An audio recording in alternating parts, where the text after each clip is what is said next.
Back to bulletin. నటుడు పోసాని కృష్ణమురళి విడుదలపై ఉత్కంఠ నెలకొంది. ఆయనకు కర్నూలు మొదటి అదనపు judicial first class magistrate Adoni న్యాయస్థానం ఇన్ఛార్జి న్యాయాధికారి అప్పన్న మంగళవారం బెయిల్ మంజూరు చేశారు. దీంతో 5 రోజులుగా బెయిల్ పిటిషన్పై కొనసాగుతున్న సందిగ్ధం విడింది.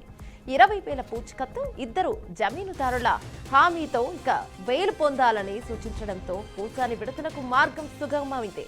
ఇక భవానీపురం పోలీస్ స్టేషన్లో నమోదైన కేసులో విచారించిన విజయవాడ కోర్టు గత వారం ఆయనకు ఈ నెల 20 వరకు రిమాండ్ విధించింది. ఆ సమయంలో కర్నూలు జైలు నుంచి పీటీ వారెంట్పై విజయవాడకు తరలించి అక్కడి కోర్టులో ప్రవేశపెట్టారు. అనంతరం మళ్లీ కర్నూలు జైలుకు తరలించారు.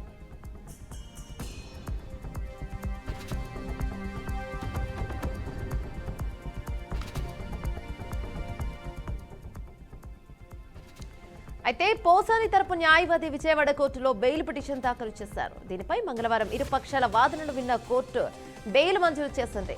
కొన్ని కేసుల్లో హైకోర్టు కూడా బెయిల్ ఇచ్చింది. పోసానిపై పలు చోట్ల కేసులున్న నేపథ్యంలో ఆయన విడుదలయ్యే లోపు ఇతర జిల్లాల నుంచి ఏ స్టేషన్ పోలీసులైనా వచ్చి అరెస్టు చేసి తీసుకెళ్లొచ్చిన ప్రచారం జరుగుతోంది. లేని పక్షంలో ఇవాళ విడుదలయ్యే అవకాశం ఉంది. ఇక ఆయన ఈ నెల 4 నుంచి కర్నూలు జైల్లో ఉంటున్నారు.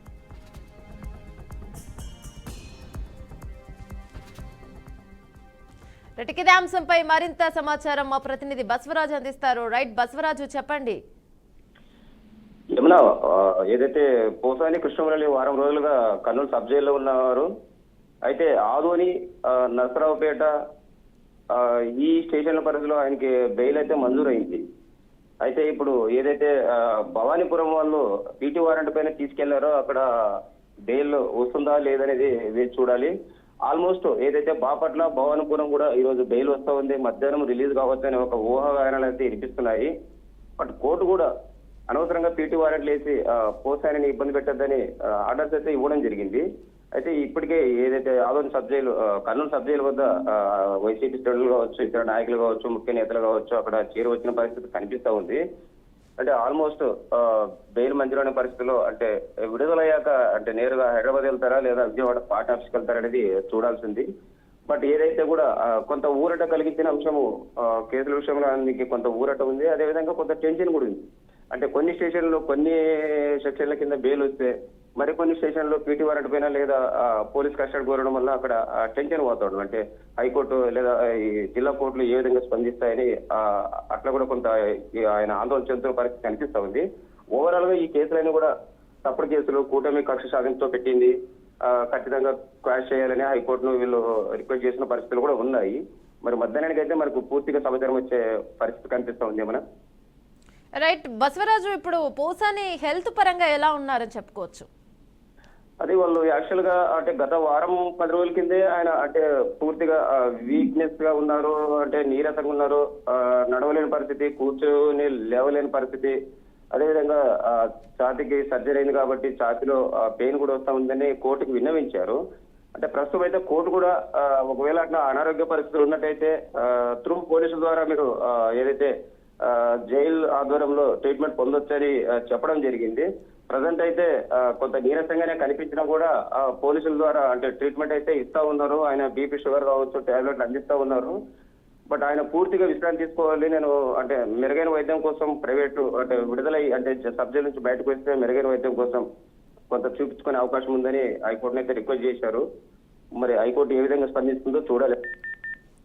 రైట్ బసవరాజు, మరిన్ని కేసులు నమోదయ్యే అవకాశం ఏమైనా ఉందా? అంటే ఇప్పుడు టీడీపీ అధికారులు ఇంకా ఎవరినైనా ప్రోత్సహించి అంటే ఎలాగైనా బయటికి రాకుండా చూడాలి, ఒకవేళ బయటకు వచ్చినా వేరే కేసులో ఇరికించాలన్న కోణం ఇంకేదైనా కనిపిస్తుందో? అది ఖచ్చితంగా ఉంది. ఏమన్నా ఏదైతే అంటే గతంలో వైసీపీ అధికారంలో ఉన్నప్పుడు పోసాని కృష్ణమురళి చేసిన వ్యాఖ్యలు అయితే చాలా దుమారం లేపిన విషయం అందరికి తెలిసిందే. అప్పట్లో ఈయన అంటే రాజకీయంగా విమర్శించడం కాకుండా వ్యక్తిగతంగా పవన్ కళ్యాణ్ కావచ్చు, చంద్రబాబు నాయుడు కావచ్చు, లోకేష్ గారు కావచ్చు, ఇలా అందరినీ కూడా వ్యక్తిగతంగా వాళ్ళ లేడీస్ పట్ల కూడా చాలా దురుసుగా అసభ్యకరంగా మాట్లాడిన మాటలు అందరూ చూసే ఉన్నారు. ఆ విషయంలో కూటమి ప్రభుత్వం అయితే కొంచెం గట్టిగానే ప్రయత్నం చేస్తున్నట్టు తెలుస్తా ఉంది. ఆల్మోస్ట్ 17-18 కేసులు ప్రస్తుతం ఆయన మీద నమోదయ్యాయి. అందులో ఇప్పుడు 4-5 కేసులు ట్రయల్లో ఉన్నాయి. వాటిలో కొన్నిట్లో బెయిల్ వచ్చింది, కొన్నిట్లో పీటీ వారెంట్ కింద కోర్టు కస్టడీలో ఉన్నారు. కాబట్టి ఆల్మోస్ట్ అంటే బాపట్ల కావచ్చు, లేదా అనంతపూర్ కావచ్చు, లేదా కడప కావచ్చు, అక్కడ కూడా కేసులు నమోదయ్యి ఒకవేళ బెయిల్ విడుదలైనా మళ్ళీ రిమాండ్కి తరలించే ఊహాగానాలు అయితే వినిపిస్తా ఉన్నాయి. మరి అది ఇప్పటికైతే మనకు స్పష్టమైన సమాచారం లేదు. కానీ మొత్తం మీద మధ్యాహ్నం 3 తర్వాత ఈ బెయిల్ అంశం అంటే విడుదలవుతాడా లేదా విడుదలైన వెంటనే మళ్ళీ మరో కేసులో రిమాండ్ తరలిస్తారా అనేది మనకు తేలాల్సింది. ఏమన్నా right, thank you Basavaraju. Posani కృష్ణమురళిపై రాష్ట్ర వ్యాప్తంగా ఈ యొక్క రాష్ట్ర ప్రభుత్వము 17 అక్రమ కేసులు బనాయించడం జరిగింది. అందులో భాగంగా ఆదోని 3 టౌన్ పోలీసు వారు క్రైమ్ నెంబర్ 119/24 కింద కేసు నమోదు చేయడం జరిగింది.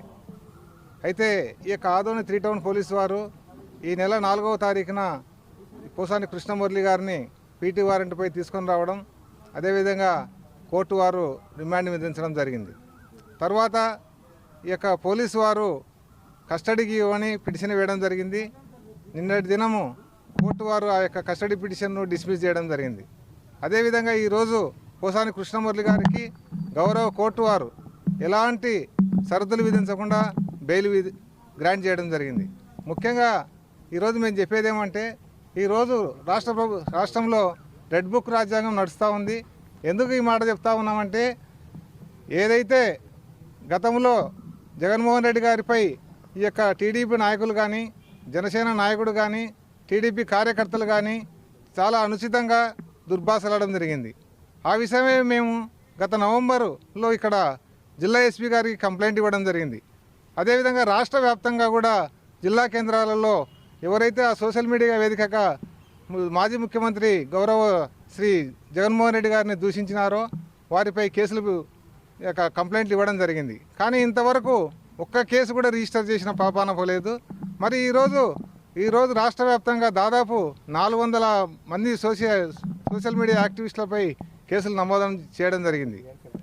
అదేవిధంగా ఈ పోసాని కృష్ణమురళి గారిపై కూడా కేసు నమోదు చేయడం జరిగింది.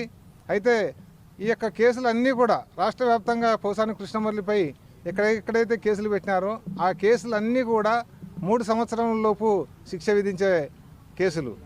కాబట్టి మేము కోరేది ఏమంటే, యాక్చువల్గా ఏదైతే 7 సంవత్సరాల లోపు శిక్ష లోపు కేసులు ఉంటాయో వాటిలో పోలీసు వారు 35 క్లాస్ 3 BNSS యాక్ట్ కింద నోటీసులు ఇచ్చి తర్వాత ఇన్వెస్టిగేషన్కు సహకరించాలని నోటీసులు ఇవ్వాలి. కానీ ఈరోజు అలా నోటీసులు ఇవ్వకుండా డైరెక్ట్గా వాళ్ళను బీటీ వారెంట్ పైన తీసుకురావడము, ఇక్కడ కోర్టులో సరెండర్ చేయడము, రిమాండ్ విధించడం జరుగుతూ ఉంది.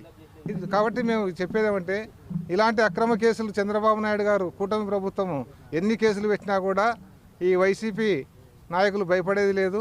ఎందుకంటే ఈరోజు జగన్మోహన్ రెడ్డి గారు రాష్ట్ర వ్యాప్తంగా ప్రతి నియోజకవర్గంలో ఈ యొక్క వైసీపీ లీగల్ టీములు ఉన్నాయి. వైసీపీ నాయకులు కానీ, కార్యకర్తలు కానీ, సానుభూతి పరులు కానీ ఎవరైనా సరే వారిపై అక్రమ కేసులు పెట్టినప్పుడు మా యొక్క లీగల్ టీములు స్పందించి వెంటనే వారికి కావాల్సినటువంటి న్యాయ సహాయం చేయడానికి సిద్ధంగా ఉన్నాం.